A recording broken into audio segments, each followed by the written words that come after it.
Yuk istirahat waktu azan. Wow. Kir. Tong dulu kan. Ngapo? Azan.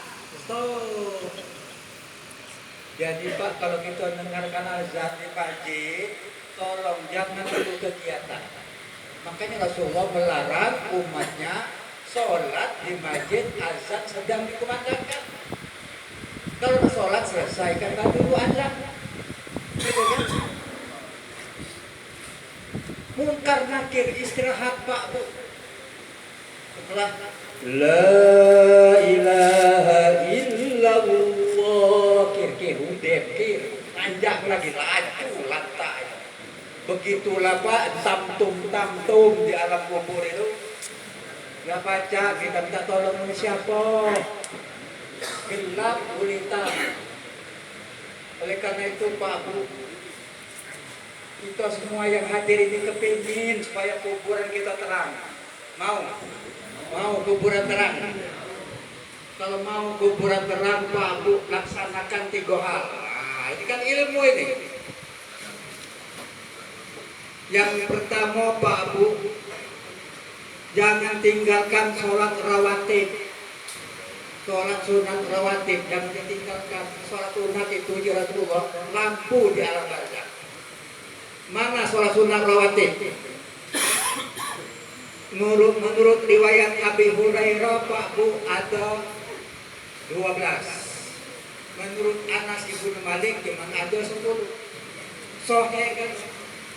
Kita ambil yang Abi Hurairah. 2 rakaat sebelum subuh. 4 rakaat sebelum zuhur. 2 rakaat setelah zuhur. Berapa? 6. 2 rakaat setelah maghrib. 8. 2 rakaat setelah isya. 10. Itu menurut riwayat Anas Ibnu Malik. Menurut Abi Hurairah Pak Abu, 2 rakaat sebelum subuh ditambah 4 rakaat sebelum zuhur berapa? 6. Ditambah 2 rakaat setelah zuhur berapa? 4. Ditambah 2 rakaat setelah maghrib berapa? Ditambah 2 rakaat setelah isya 2. Adapun sebelum isya dan sebelum asar itu sholat sunat ayat.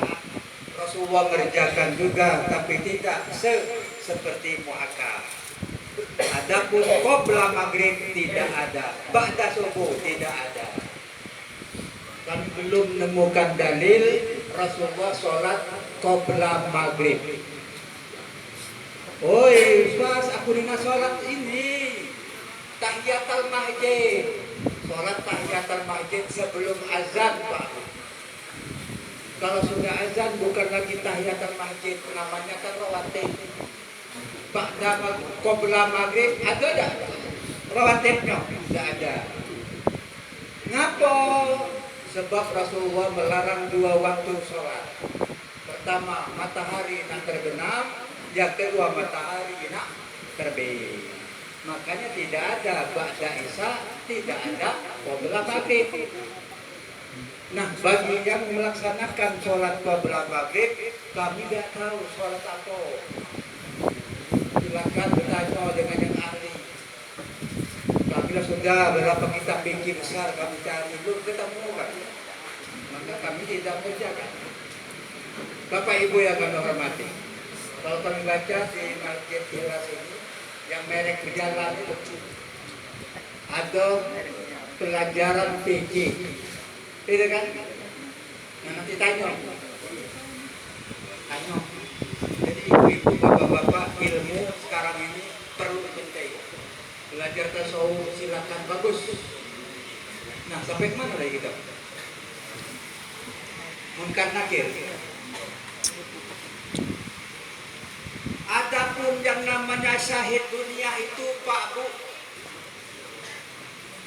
antara lain contoh orang yang mati Pak Bu seketika Umpamanya seorang berjalan-jalan ditimpa benda besar, mati, syahid.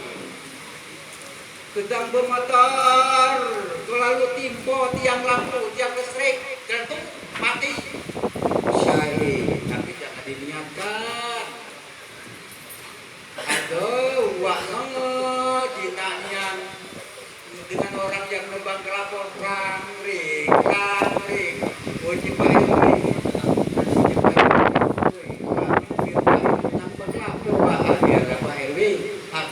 Syahid, bukan syahid, qaid itu.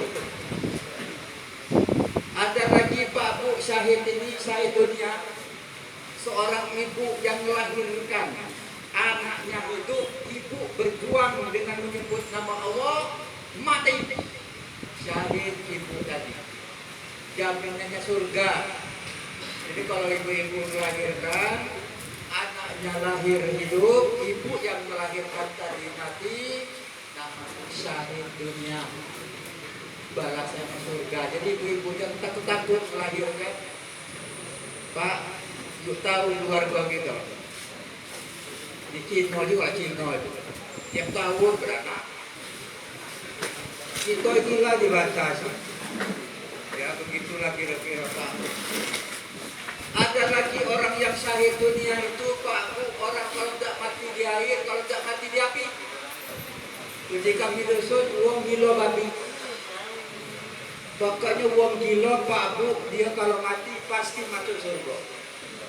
Orang gila tidak sholat, orang gila tidak wajib puasa, orang gila tidak wajib dia turun zakat, orang bermampu, apalagi haji. Dan orang gila itu kalau dia mati pasti masuk surga. Jadi kalau bapak ibu lama sholat, lah tidak mampu lagi kita nak puasa, lah tidak sanggup lagi nak bayar zakat, jadi orang gila baik. Pasti masuk surga.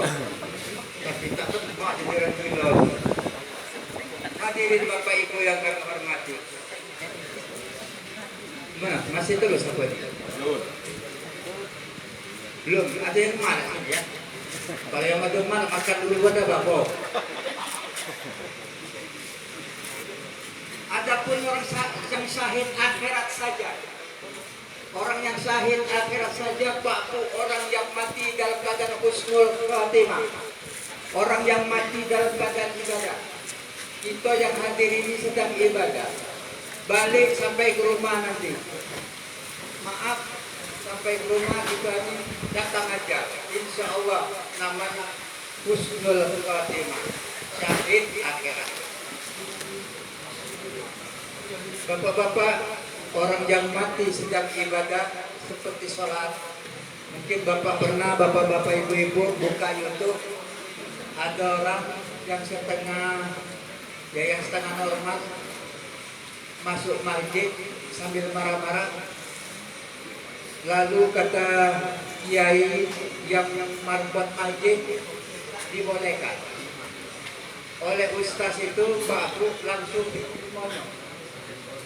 Ya silakan bagikan.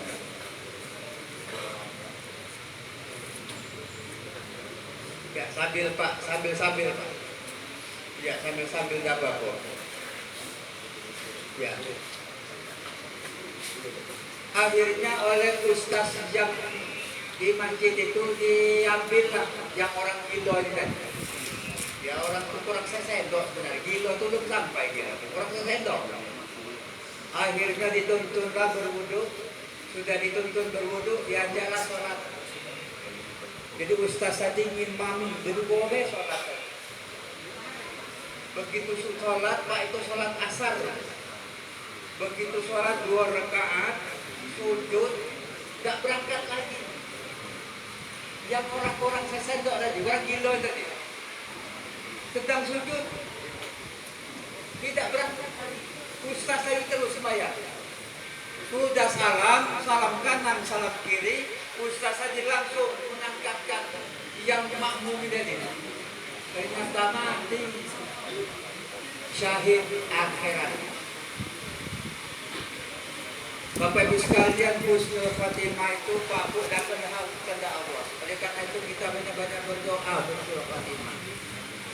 Yang kedua, orang yang mati tidur dalam keadaan berwudu. Jadi kalau kita tidur berwudu, ya kalau baca sembahyang 2 rakaat. Oh, tidak sempat sembahyang, jadilah wudu. Orang yang tidur berwudu Pak Bu dipelihara oleh malaikat hafazah 40, malaikat zabaniyah 40, malaikat kaifiyah 40, malaikat batin nyawa 40, 4 kali 4 16, 160 malaikat menjaga kita tidur. Jadi wajar orang yang tidur berwudu tidurnya mantap, nyenyak dan lembab. Gak ada yang ngaku, dijaga oleh malaikat. Coba kalau orang yang tidak berwudu, punya gegah, dikit-dikit ngigau, rok lagi. Ada tak Bu? Ibu-ibu kalau nemui bapak yang seperti itu, ambil garam kali di benang. Dekatkan jeruk nipis atau jeruk purut, yuk bawang putih lanang. Woi, ngoceh dia. Cerita kena galau gawe siang tadi. Ada doanya itu, ada tidak usah diajar ibu-ibu tahu galau itu. Artinya orang yang tidur berwudu dengan tidak berwudu itu beda. Makanya malam ini mulainya tidur nanti berwudu. Insya Allah siapa Pak yang baca jam yang kita besok pagi bersenang-senang tidak ada. Oleh karena itu berwudu sempat dan kalau sholat 2 rakaat sempat kalau sempat udah. Yang penting berwudu. Bapak Ibu yang kami hormati. Adapun ajal mubrok. Ajal mubrok adalah ajal yang melalui sakarat. Bapak Ibu yang kami hormati, disitulah kita mempelajari yang namanya rukun sholat 13 perkara. Kami pernah cerita kepada Bapak Ibu sekalian dengan jemaah pengajian kami bahwa rukun sholat 13 perkara itu tidak lain adalah si diri zahir dan si diri batin. Si diri zahir Pak Bu artinya zahir diri, si diri batin adalah diri dalam diri, diri yang berdiri, diri yang didirikan, diri yang kaya, itu yang punya nama. Si diri dalam diri inilah Pak yang punya nama ini layak untuk abadan, tidak pernah mati-mati. Hayat. Jadi yang Bapak lihat sekarang ini kami berdiri. Ini kalau belajar tasawuf diceritakan awal utin ma'rifatullah, awal agama mengenal Allah. Dulu waktu kami selesai kuliah IAIN Raden Patah sekarang di UIN. Sudah diputar selesai gembira kami senang pulanglah nemui wong tua. Sujud sudah sujud, woi nah selesai kamu kuliah. Yo alhamdulillah. Nah jadi aku nak nanya dengan kau itu. Apa Pak puji kita? Nah itu kan cara dengan wong tua deh. Nah rukun sholat itu berapa? Puji kita 13. Rukun aku artinya pokok-pokok. Liru kok. Rukun itu lawan dari perkara. Perkara cekcok. Kalau rukun damai, gitu kan? Kalau kita nak jujur, damai sholat 14 ribut atau damai sholat 13 cekcok. Lah, puji gitu. Nah, sekarang ditanya yang mana itu rukun, yang damai, yang mana yang cekcok. Tidak bisa kan? Woi, nah kamu belum tamat ngaji, balik lagi. Kami ke Palembang lagi Pak dari Dusun. Kecil hati kami dengan uang tua, indah. Ini ilmu. Nah, jadi kalau belum tamat tidak usah kau balik. Lalu nengok Kiai Haji Syamsugri, jawabannya tidak jelas. Nengok Kiai Haji Hamzah, Toha Masih? tidak jelas. Mbak, Terus banyak Abdul Somad kami cari ya, yang Abdul Somad bukan Abdul Somad Palembang, bukan Kapolres Abi Torekat Sujung kami mau belum jelas jawaban. Putus asa kami tidak, kami terus mencari-cari. Ini sudah tahu satu campur. Mano lang. Belum tahu. Ngintip dari sana.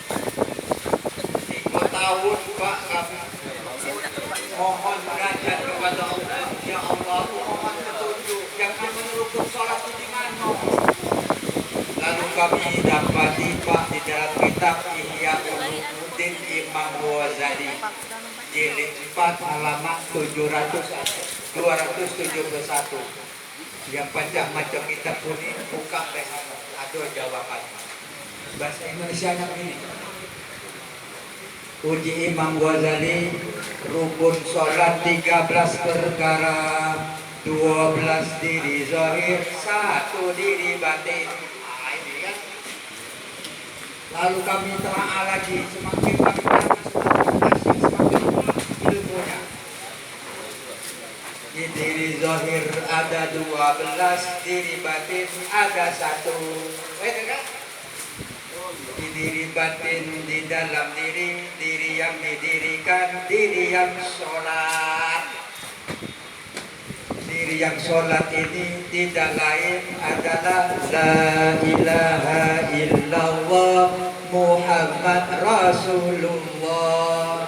Ayat 12 jam siang, 12 jam malam, siang malam 24 jam. La ilaha illallah alam ahadiyah batin diri simbol malam 12 jam. Hembuskan nafas itu zahir diri. Kalau zahir diri itu namanya siang hari. Siang hari 12 Muhammad Rasulullah. Balik nanti tulis La ilaha illallah 12 hurufnya, Muhammad Rasulullah juga 12 hurufnya. La ilaha illallah Muhammad Rasulullah 24 huruf kaitan dengan 24 jam. Kalau hamba Allah itu mati malam, nafas terakhir narik. Yang mati siang, sakaratnya nafas terakhir menembus. Perhatikan, ya, buktikan para bapak-bapak, ibu-ibu, hadiri hadirat maut orang sakarat. Kalau orang sakarat ini pas siang, nafas terakhir tembus. Kalau dia malam, nafas terakhir narik. Meskipun dia tarik terakhir, dia tetap telah menghembuskan nafas terakhir. Ini kan sesungguhnya kalau malam menarik, kenapa? Alam ahadiyah. Batin diri. Makanya diri batin dengan diri zahir ini Pak, bukannya jauh tidak bergerak, dekat tidak nyambung. Kalau tidak nyambung kita bakal.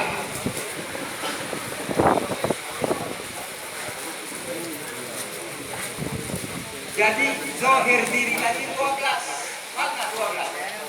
1 kepala ditambah 2 mata 3 ditambah 1 hidung 4 tambah 1 mulut, tambah 2 kaki, tambah 2 tangan, tambah 2 kaki, tambah 1 yang barang kecil jaga sendiri.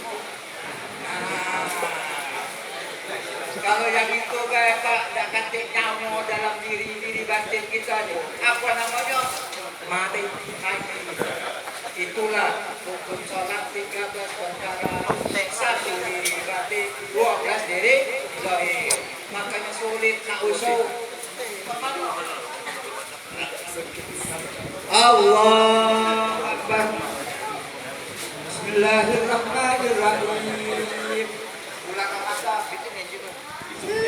pindang patin waktu sholat asar. Pindang patin waktu asar bulan Ramadan. Woi, bau pindang patin. Apalah rasanya? Itu kerajaan kan gitu. Oh, bukan main itu Pak, namanya kok perkara kok, perkara itu cium pindang patin. Ibu-ibu sholat. Bismillahirrahmanirrahim. Anak-anak nangis. Oh, terganggu tak sholatnya? Terganggu. Perkara apa? Kuping dengar anak nangis. Makanya Pak Soleh sholat khusyuk itu. Jadi kalau ada yang ngomong, akulah yang paling khusyuk, ayo ngomongin. Sholat khusyuk ini Pak Putus setan yang paling sulit diusir adalah alat panjang. Yang Pak Bu mengiringi aliran darah kita. Makanya sebelum sholat, penjelasan Allah kamu baca namanya Qul a'udzu birabbin nas. Lalu kita membaca pengertian ilahi antal maksudi waridwakan matubi dan seterusnya. Lalu ta'yin ta'rud. Ta'yin ta'rud artinya Pak penentuan final. Di dalam hati, maka menyiapkan di hati. Lalu disitulah ta'yin ta'rud.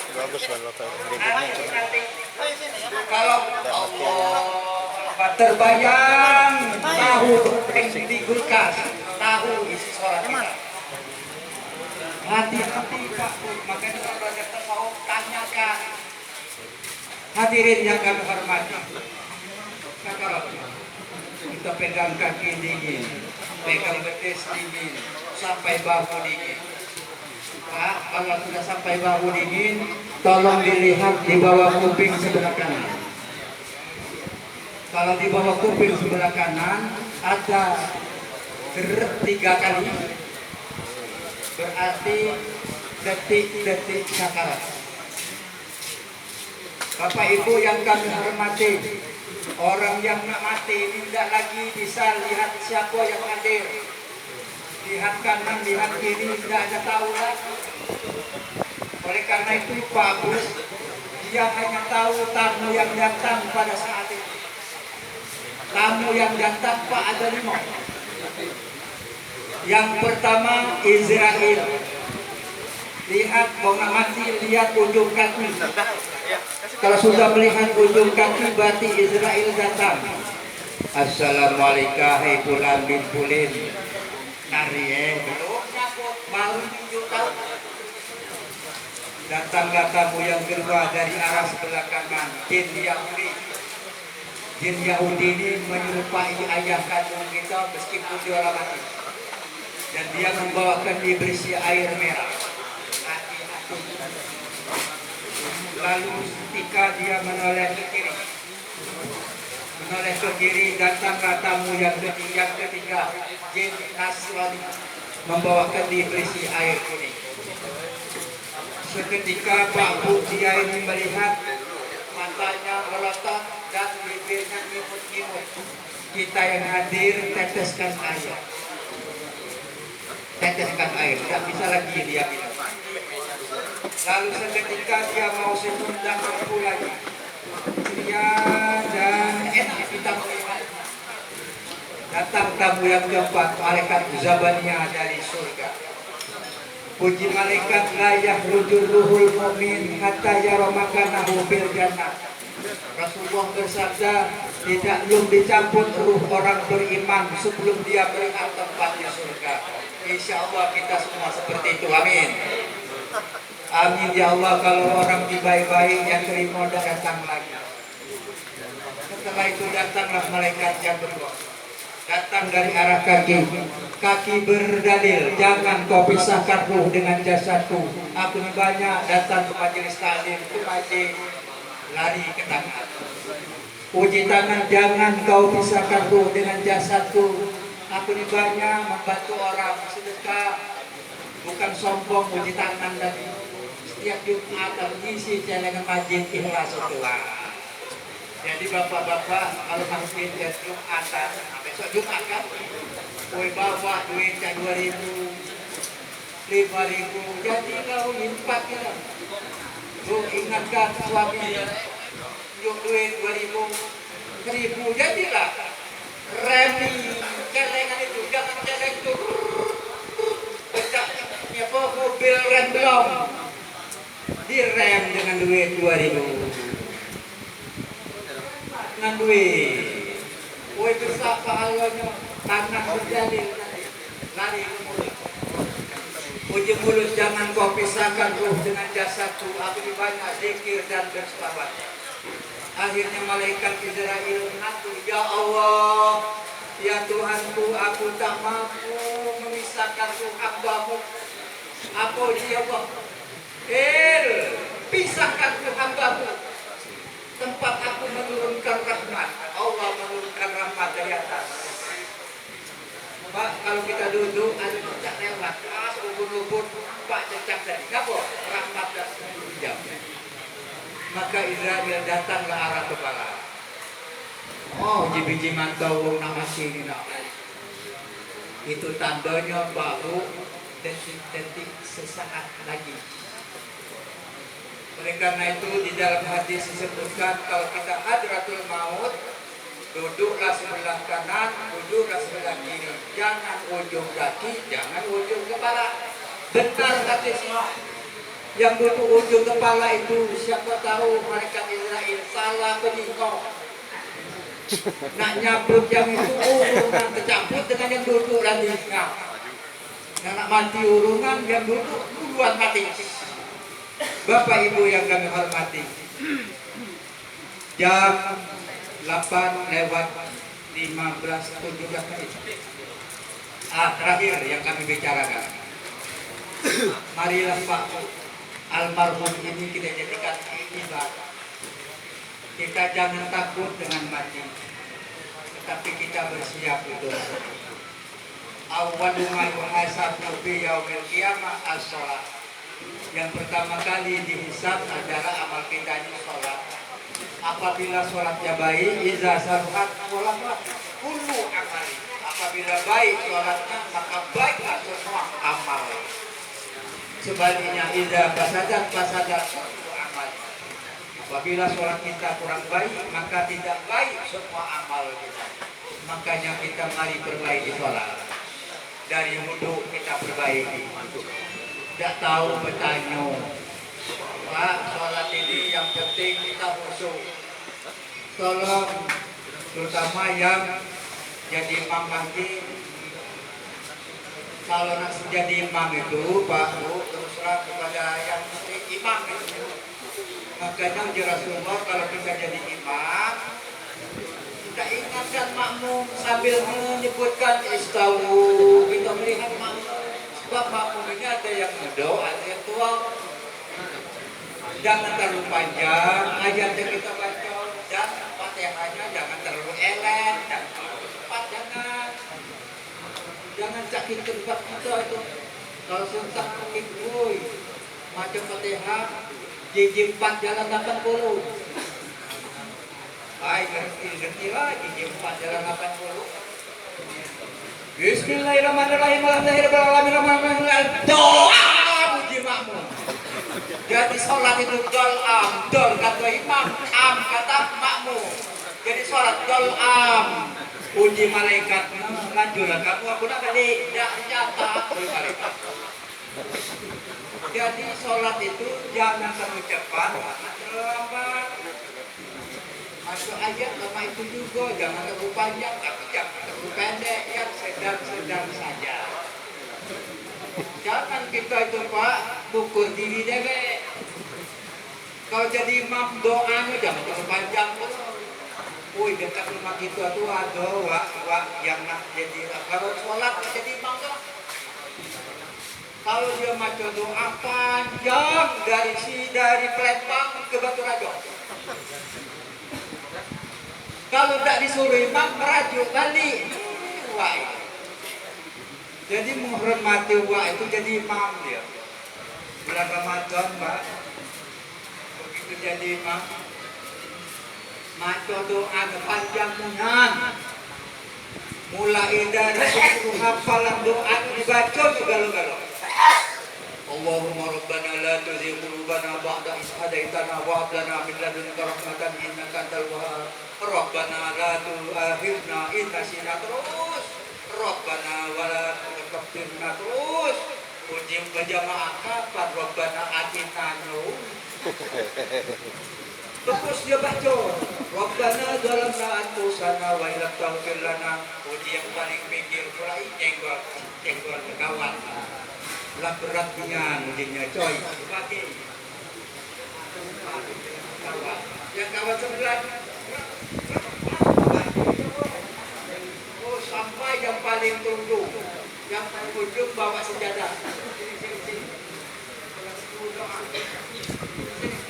Akhirnya doa ini Pak dikuatkan. Kok dijengok itu Pak jadi imam Pak dinakan kami nak balik makmum tinggal buat dewek buat tadi ini berdoa Allahumma rabbana taqabbal minna innaka antas samiul du'a. Dekat lagi ya kami enggak sadar. Ya sipun wassalam ala mursalin walhamdulillahi rabbil alamin. Sallallahu habis. Jemaah balik kalau. Ayo juga kamu tumpukan pembalasanku. Dendam wa idan. Begitu subuhnya Pak Pak kasih sudah. Pembalasanku. Begitu sholat subuh Pak jemaah aja asak tajirah. Begitu sujud terakhir Allahu Akbar sujud. Wah nanti berdiri. Ujiwah kamu lajulah sujud, aku nak balik. No balik dia. Tinggal kenyong. Lama jemaah ini sujud. Yang di belakang imam bingung. Aku kan lama wah ini sujud aku lah mati wah ini. Akhirnya ngangkat kepala sedikit, nengok wah tadi. Nah, wah lengket. Rupanya wah dibalik, tinggal gitu. Akhirnya yang di belakang imam maju sejengkal sedikit, lalu Allahu Akbar, tasyahud akhir, salam. Sudah salam, bapak-bapak, ibu-ibu, wah imam tadi lalengnya. Akhirnya tidak kasih lagi doa, langsung baik.